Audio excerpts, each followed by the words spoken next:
Ramblin man here. All right, so I read today that Tim Tebow actually signed a contract. So he'll make his $660,000 for a 1-year contract with the Jacksonville Jaguars. Now, that being said, I saw that, a lot of people have written things like, oh, yeah, they'll let Tim Tebow in there, but not Colin Kaepernick. And they're talking about white privilege and stuff, right? Okay, here's the thing. I watch the Dallas Cowboys. I'm from Texas, and I'm a Dallas Cowboy fan. Been a Dallas fan my whole life, through thick and thin. Doesn't matter if they're terrible, I'm still a fan, right? So, if you know, last year, Dallas signed Aldon Smith. He'd been gone 5 years. He had all those issues and all kinds of things with the law and drugs, mental illness, all kinds of stuff, right? They brought him back. Why? Because he can play. Now, and he was dang good. He did a good job. And he signed with someone else. I forgot who he signed with this in the offseason.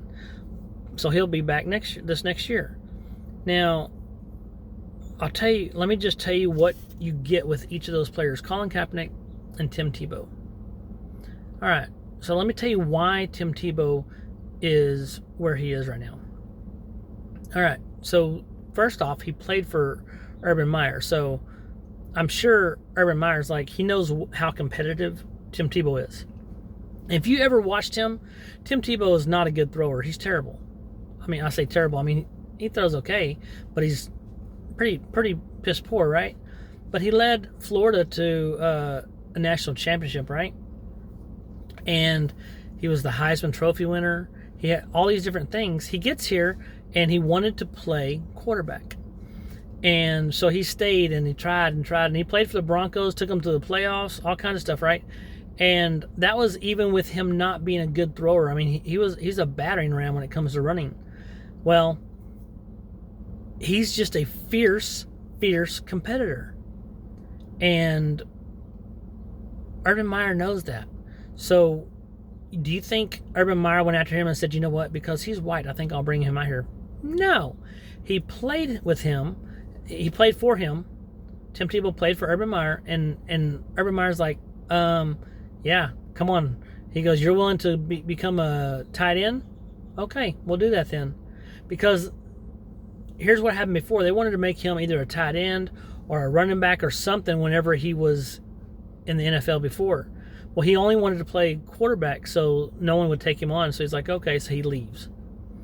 And he goes and plays baseball. And he made it to AAA. He almost made it to the majors, and then he decided to retire from that and came and talked to Urban Meyer because now he knew that Urban Meyer's moving over to Jacksonville. I think he just realized, I love playing football. He's quite the competitor.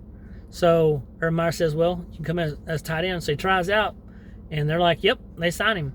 Because they know he'll do whatever it takes, the work, everything he needs to get into playing time.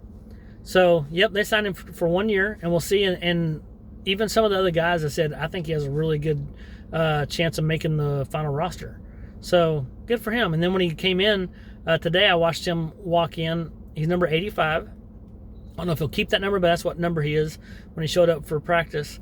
And he looked thicker. You could tell he had worked out to get himself in the shape that he wanted to be able to play that position. So, yeah, I'm anxious to see that. Now, let's take a step back and look at Colin Kaepernick. Now, he went through and he had a couple decent years, okay? And he could run good. His throwing, he had a pretty strong arm, but the problem he ran into is he had accuracy issues sometimes, right? Then what happened with him, let's take that out of it, though. He did pretty good. He went to the Super Bowl one time. He got beat by the Ravens, but he went to the Super Bowl. And he was on the top of his game. People were like, oh, this is awesome. Well, then I think he got injured or something because I can't remember exactly, okay? Don't mark my words, but he got put on the bench, but he just never made it back to the field. And when he did, then someone got injured. It was all during that time that he started to do the kneeling.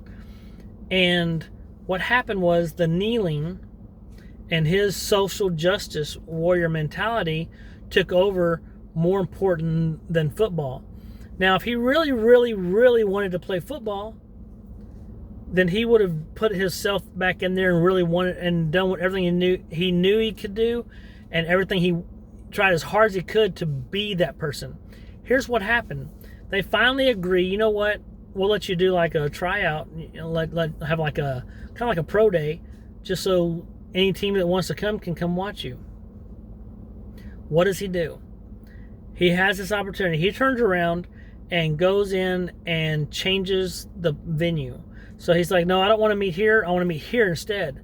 Well, all these teams already planned on being one place to see Kaepernick perform. Instead, he switches the venue. Now half those teams don't show. And then like an hour before, he changes again, right? So it was more of a publicity stunt. And then he starts late. People are filming him. Because why? Because it wasn't about him playing football. That point right there is about his social justice warrior mentality, and what this is what I'm looking for. I just want the media. Well, you got the media, but you did not get a contract because people are like, I'm not putting up with this crap. Nobody wants the headache. Nobody, because here's what happens on a Sunday, a Thursday, Monday, whatever day you're playing. On that Sunday, nobody wants to see you kneeling before the flag. What they want to see is, are you going to perform? Are you going to throw a touchdown pass? Let's just face it, Colin Kaepernick is not good enough to be a starting quarterback. He's just not.